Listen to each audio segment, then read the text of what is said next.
Guys, well, this is a special treat. My next guest but obviously being a former champion, one of the top featherweights right now in the world, Aljamain Sterling. I appreciate you taking some time out of your busy schedule to jump on with me, my man. I really appreciate it.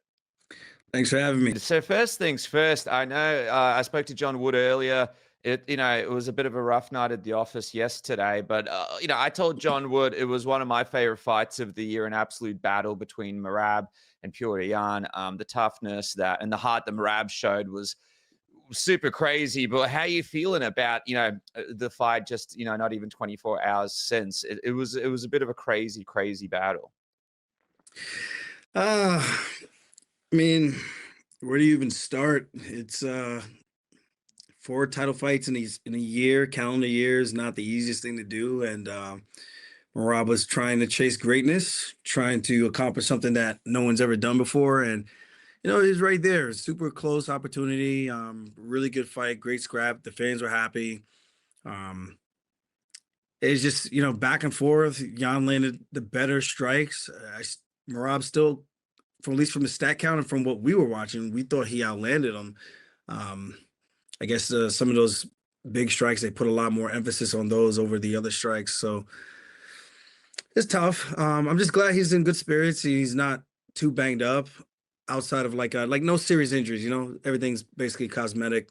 And he has a lot of scar tissue in his face. So I think people were kind of seeing all the blood and kind of counting that a little bit more. It's kind of reminds me of the Diaz brothers, right? They had a lot of scar tissue. So whenever they get cracked pretty good, it just splits open.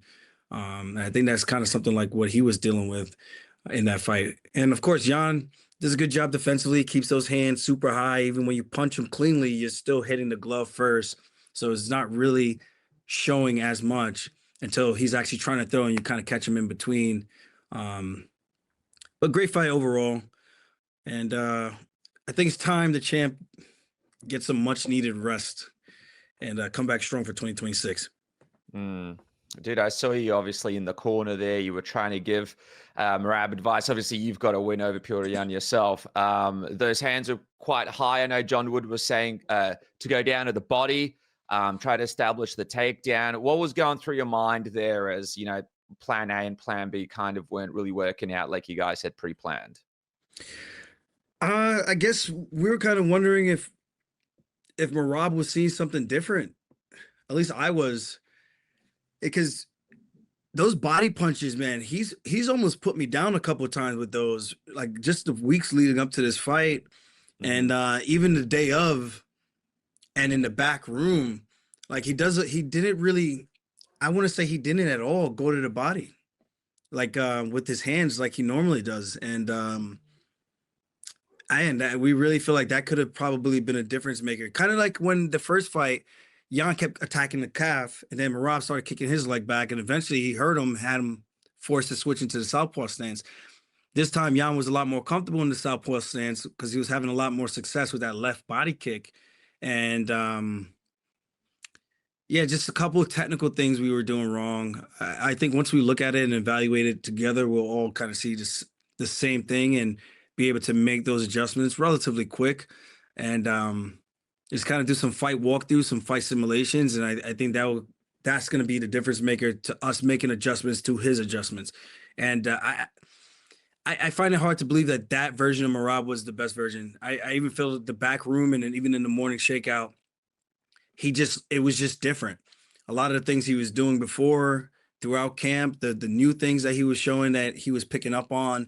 And then the fight, the fight's the fight. Sometimes you don't do some of the things that you're programmed to do. And that's really it. We just got to give the machine a little bit of a reboot. Yeah. Yan also had the performance of his career as well. What was your reaction to the grappling? Obviously, Yan was able to get a couple of takedowns, get some reversals. It looked like Merab went for the guillotine quite a bit as well in this fight, which caused, I think, the first takedown. He kind of went for that guillotine, which gave Yan that first takedown, I think. Yeah. One of the things he does in the room, once he gets a bite on that neck, he's kind of like a pit bull, man. So I wasn't mad at it, but after the first one, you don't get it. I do think the second and third attempt, we should have kind of let it go because the one, he was able to pick him up and kind of dump him on his head a little bit. And I wasn't sure if that rocked him, but that canvas is pretty hard. I would imagine it definitely did a little damage landing head first like that. So that sucked to see. But overall, Yan did some good stuff. We can't take nothing away from him. But part of me also wonders if it's more so what Merab didn't do or a combination of both that made Yan look as good as he looked. But even as good as he looked, I thought Merab, even for an off day, I still don't think he looked that bad. Obviously, the bleeding never looks good. His nose has been crooked for, everyone knows that. So once he got hit there, it just split right back open. And then the cut over the eyebrow split right back open. It's a lot of cosmetic stuff. And there's nothing he's going to be able to do about that right now. He's still in the peak of his fighting career, right? So Yeah. kind of just have to roll with the punches. And we just got to do a better job of doing more, landing more, because he was being very active in the beginning and kind of slowed down after that first takedown attempt. I feel like he maybe used a little bit too much energy. But there were some points, some moments where Yan looked tired and we wanted him to put the gas on him a little bit and start to go to those body shots, which we know would have been, he's put guys down with that. So he's got bricks for hands, man. It's unfortunate, but again, it's what Merab was seeing and feeling in there. And even when we talked about it afterwards, after the fight, he was kind of saying like, and even in between rounds, he didn't know if we wanted him to punch or to kick. And I was like, no, do the same thing you did to me this morning and in the back room. That shit hurts. You do that, this guy's probably going down with a couple of those punches to the body.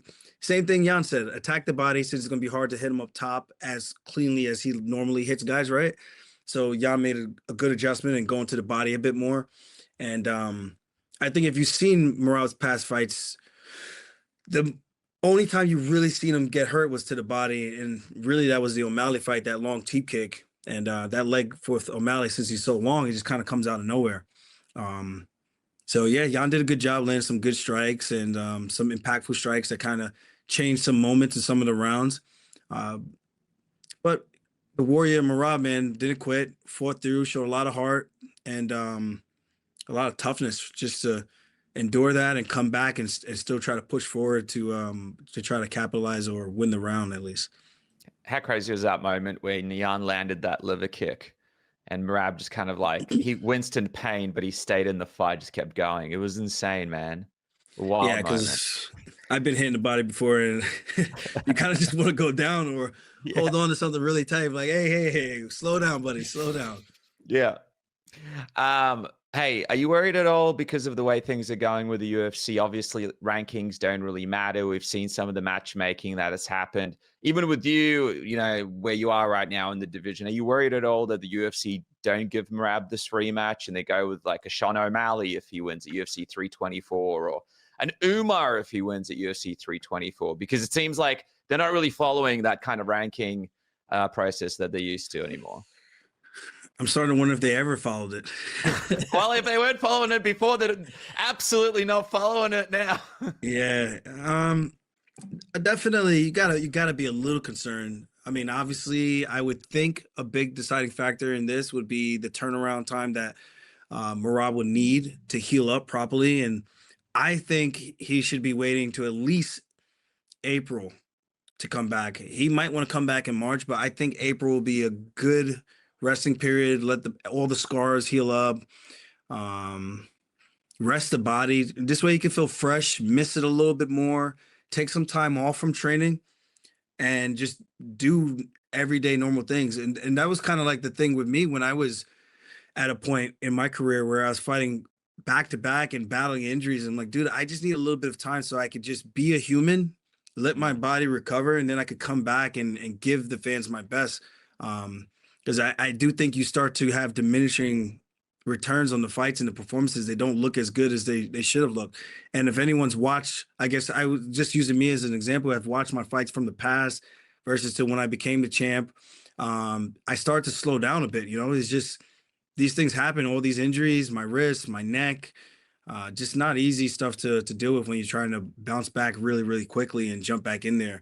But again, for him trying to chase greatness like that, I do nothing but applaud it. He took a risk. He dared to be great. Came up a little short, but still had a hell of a year, and put on some really masterclass performances this year, right, against some really tough and high level competitors. So, yeah. I do hope the UFC does the right thing. They honor it. Uh, I also know when I had 3 title defenses, they didn't give me a fair shake on that. I'm just Yeah. hoping that they see that Merab's popularity and I would say being a fan favorite that they do the right thing and give him a chance to run the back. And the fight was so good. Who doesn't want to see that again? You know, Merab dominated the first fight. This one was a little bit more back and forth, but Yan predominantly. I still have to watch it back because I thought we won rounds 1 through 3 and definitely Yeah. lost rounds 4 and 5. But my friends and everyone I've been talking to, everyone has the scores all over the place. And some people had it 4-1 Yan, some people had it 3-2 Merab. So I got to go back and watch it. And everyone's saying different rounds that they thought he won or lost. So, but for this fight, me watching it and going into the decision, I thought it was going to be 3-2 either way. And I couldn't have been mad regardless because it was a really competitive fight. And again, Yan did some really good things. Yeah, I know. I said some people were talking trash because you guys mentioned to Merab that he was up in the fight. But what people don't understand is when you're in the middle of a fight like that, it's very different to watching it on TV because you're in the middle of it. You're seeing different things. I remember I've been live and a part of a bunch of different fights where I thought one thing, then I watched it back, and it's just and then you're like, oh, so yeah. And then people are like, oh, you guys said this to him. It's like, come on, guys, let's all just relax a little bit. Yeah, we legitimately thought he was up those. We knew it was close, but we thought he did enough in those rounds to take it. But then I forgot that he got hurt to the body that one time in the round 3. But then he came back and picked him up and dumped him on his head. Dumped him. Well, I mean, one got dumped on the head, one got dumped on his ass. So it's a little. It just really depends on how you're scoring it, how you're looking at it. So I got to go back and do the right thing and just watch it myself and give an honest assessment on it. But either way, close fight. I don't think either one of those guys, like Merab, doesn't lose stock in losing this fight whatsoever. If anything, it showed that the guy he's willing to stand there and trade if he has to. If the takedowns aren't working, he's going to have to use his weapons up on the feet. And even in the first 3 minutes of the first round, before he took a shot, and we were kind of confused. We're like, dude, the game plan was to push the pace from the very beginning because he starts slow. So let him start slow and let us get the momentum, start the snowball effect and push that shit downhill and let it keep building. And I don't know. Again, it's just we have to figure out what he was thinking and maybe he can give us a better insight on what he was feeling when he was in there.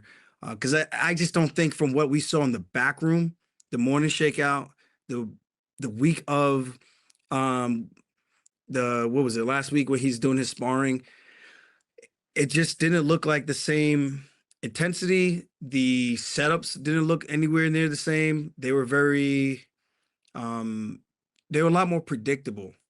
It wasn't like a classic Merab level changes and things like that, pressuring and pacing. But yeah, that's just all I got to say about that. Yeah, I mean, at the end of the day, I know that Merab really wanted this fight, but yeah, 4 weight cuts. I mean, he dared to be great, but 4 weight cuts as well. It's hard to it's hard on the body, and I know the weight cuts aren't easy for Merab. So anyway, we're excited to see him come back and hopefully get this rematch. Have you been getting any messages from people being like, "Hey, Aljo, come back down and rematch Petr Yan again"? Obviously, you've got the win against him. Have you been getting any of those DMs over the last 24 hours? Yeah, I've gotten them a lot actually. Yeah. I'm like, well, if Yan comes up to 45, I fight him again. I ain't going back down to 35. I can't. I don't think I physically can. I really don't.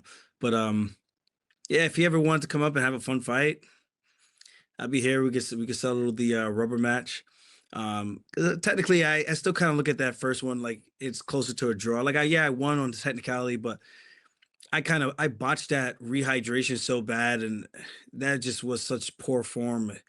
And I looked labored, I looked tired, I looked awful in comparison to all my other fights. I'm like, I'm telling you guys, this was not the real version. I'm sorry that this is the first time you see me fight in a world title fight like this.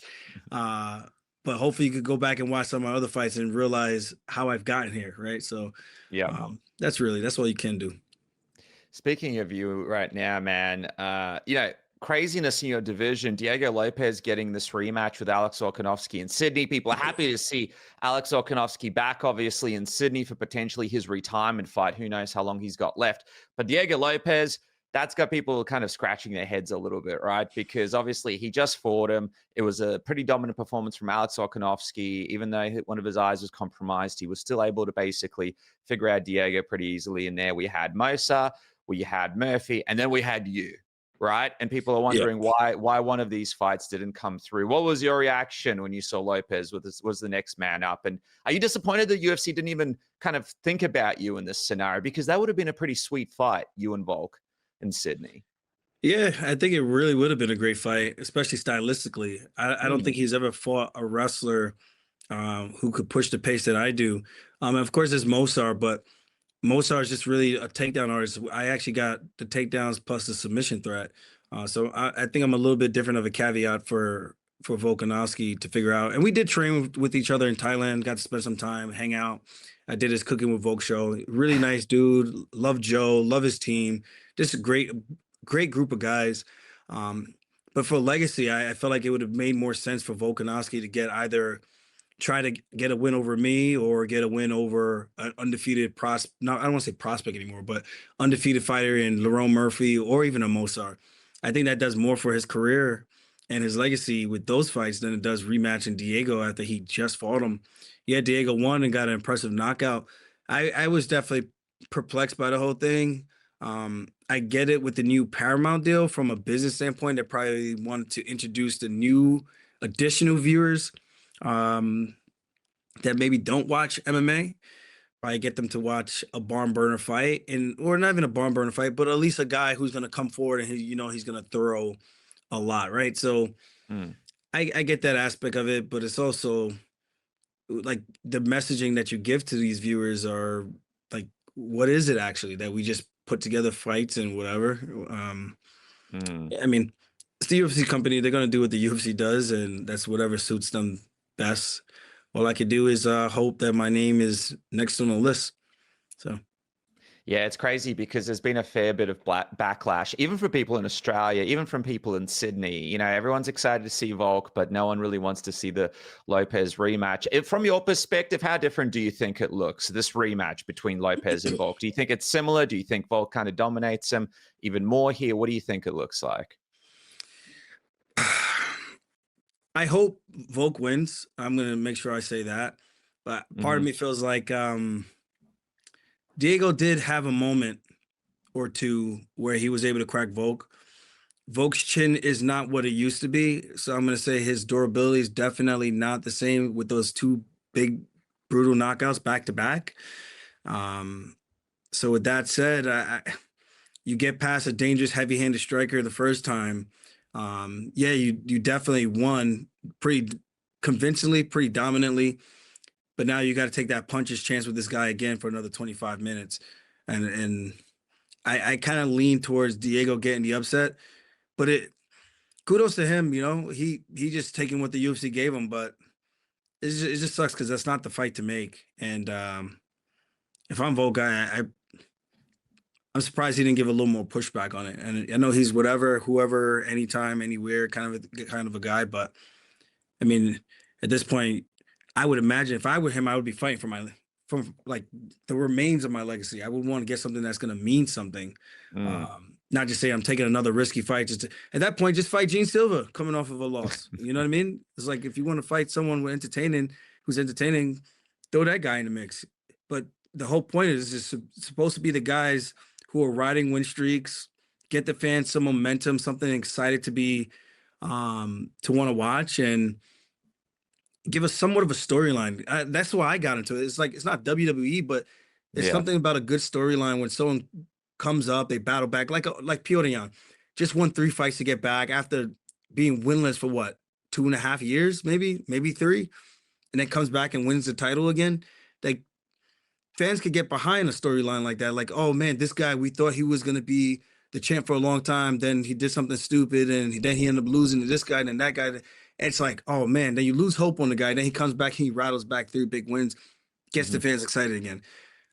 For Diego Lopes, he goes out there and let's say he does not get that puncher's chance knockout, because I think Volk is just a better technician than him. But Father Time he's not fair. He doesn't play by the same rules.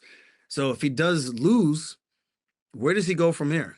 I thought it would have made some more sense for him to fight me, try to get 2 wins in a row, and give me an opportunity to fight a title contender. Let Lerone or Movsar fight Volk and keep the division moving.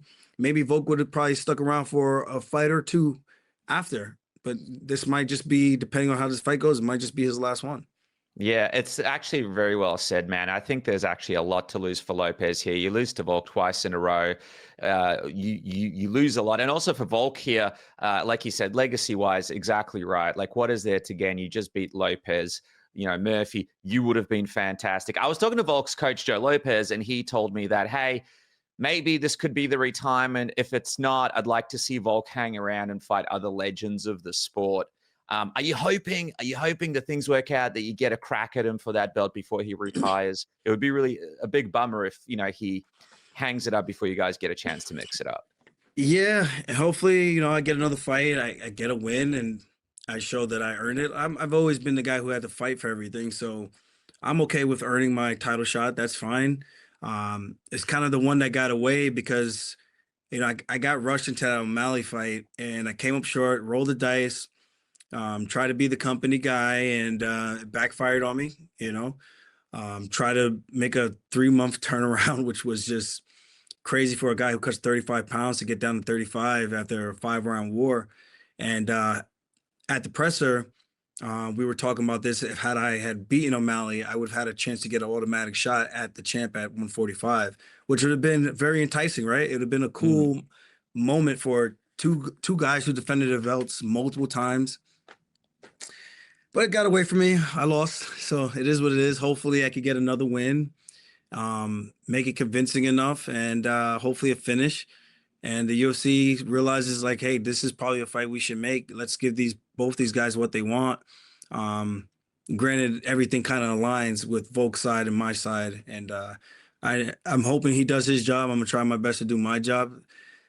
This is a gauntlet at 145 now, man. There's no easy fights. There's a lot of surging contenders with win streaks that are dangerous, and even guys that just lost are still super dangerous, right? So I got my work cut out for me, and gonna have to try to climb my way to the top, and hopefully get one more crack at a gold before I retire myself.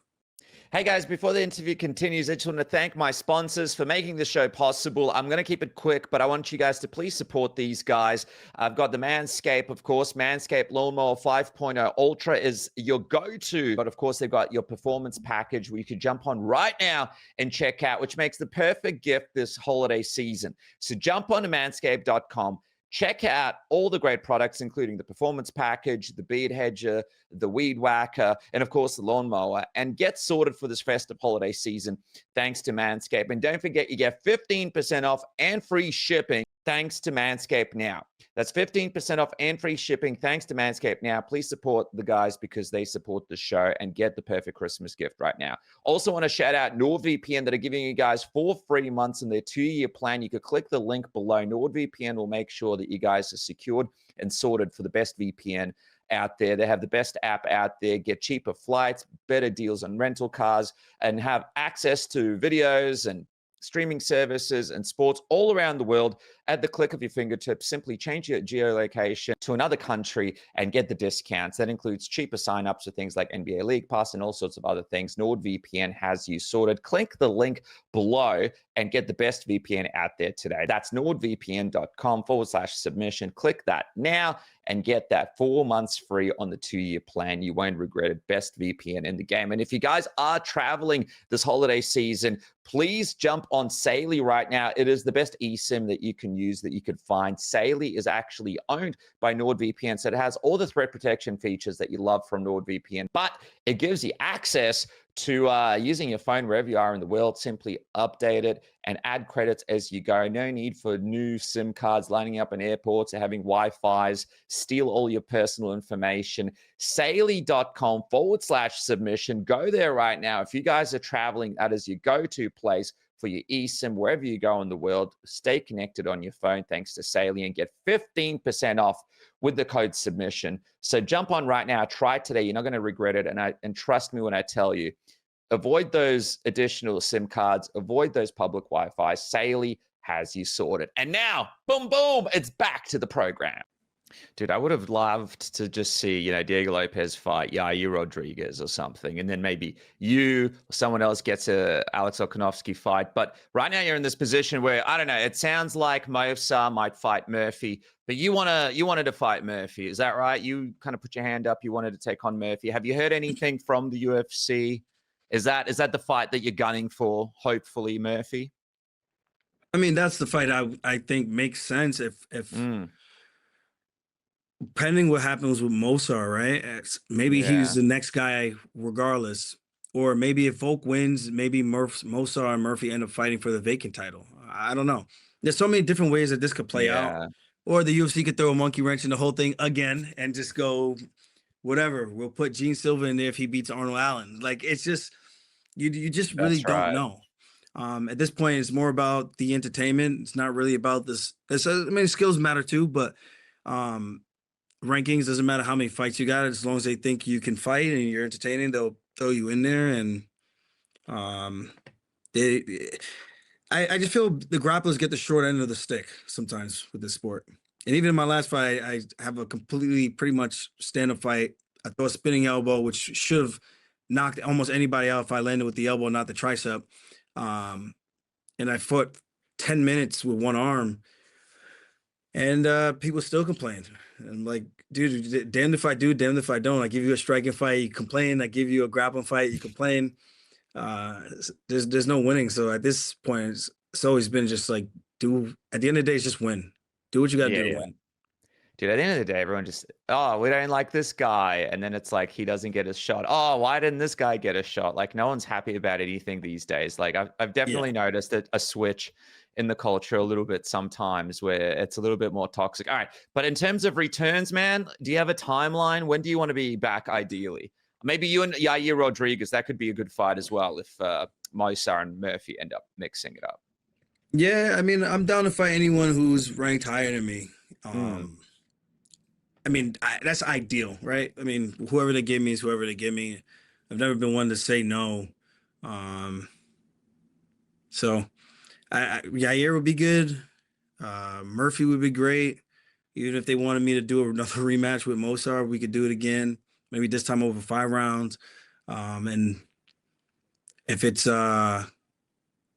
Diego Lopes after this, I don't know. I mean, that'd be probably too soon for him to turn around. I would like to fight February though. Or even Murphy. Any one of those guys that I've been at Bantamweight for so long, where at Bantamweight I was able to talk shit to everybody and just have some good fun. Now at 45, I've been friendly with everyone my whole Bantamweight career, and now I'm at 45. It's like, damn, I like you. It's like hard for me. Like, how do I build a fight with this guy? I don't really want to talk shit to him because I like him. So it's a little catch-22 for me. Oh man, I would have loved to see on the Sydney card February, but I guess we'll see what shakes out here. You mentioned getting this title shot before it's all said and done. Henry Cejudo hanging it up over the weekend. Obviously, you've got the win over him. Does it make you think about, last few fights, how you'd like to see it go down? Are you the type of person that would, announce, hey, this is going to be my last fight? Or are you the type of person that wants to announce it and surprise everybody in the middle of the octagon in the post-fight? I'll probably tell everybody before if I just have a strong feeling like, hey, I think this is the last one. Hmm. Man, I'm 36, 6 surgeries in the game. I got some stuff that don't work the same like they used to. Kind of hinders my game a little bit too. On top of that, um, so I would say, sorry, did I lose you? No, you're here, man. Um, so yeah, I guess that's where I'm at. I just want to make sure everyone knows it's going to be the last one and try to give them as good of a show as I can, and hope I could go out my way and go out with a win. Yeah, man. Well, don't forget, you've had an incredible career, former champion. You've been in all the big cards, so many great moments, bro. You've had an incredible run. So I can't wait to see what Thank happens next. Hopefully, it's someone really good in the featherweight division because we want to see you get booked. We want to see you in the action. We want to see you in the mix, and I'd love to see you in Volk as well before he retires, man. As we wrap up, I know you've got the Funk Harbor rum, right? And you got Yeah. so there's like a cigar. Is there a cigar coming out or something as well? That's around the Yeah, the table. cigar company Triumph Cigars, it's going to launch next week. It's Yeah. basically a subscription program for cigars. So all my cigar lovers, I've got a lot of good feedback for the Funk Master cigar that we had at my wedding, and Nice. everyone loved it. We were able to get some of the early. We rushed my line, so that we could have it there for people to try and sample. And great review, great response, and there's gonna be a bunch of fighters on board: Cody Garbrandt, Odie Osborne, Brian Cool. Battle. So it's a lot of good names, and I'm excited to see how it goes. I like a good cigar, especially when I'm drinking a nice quality drink. Especially like for me, I like my rum because we have no additives, no preservatives, just a super clean product, gluten free, food coloring free, and that paired with a cigar is just such a boss. Just like it's just like almost like a gentleman's drink, and you just I don't know. It's just kind of boss. I think it's cool, man. Like in this space, we don't really have much of that, so it's cool that you're dropping this, man. Gives us another way to sort of engage with you and enjoy a really cool quality cigar. And of course, a YouTube channel as well is the place for people to check out, your shows and all the stuff. I was watching some of the videos and how you cut weight and stuff. Some really, really good stuff for people that haven't subscribed. They need to do that now. And congratulations on the wedding, man. It looked really fun too. There he is, Aljamain Sterling, bro. I can't wait to see what happens next with you. Thanks for joining me on Submission Radio. Thank you, brother.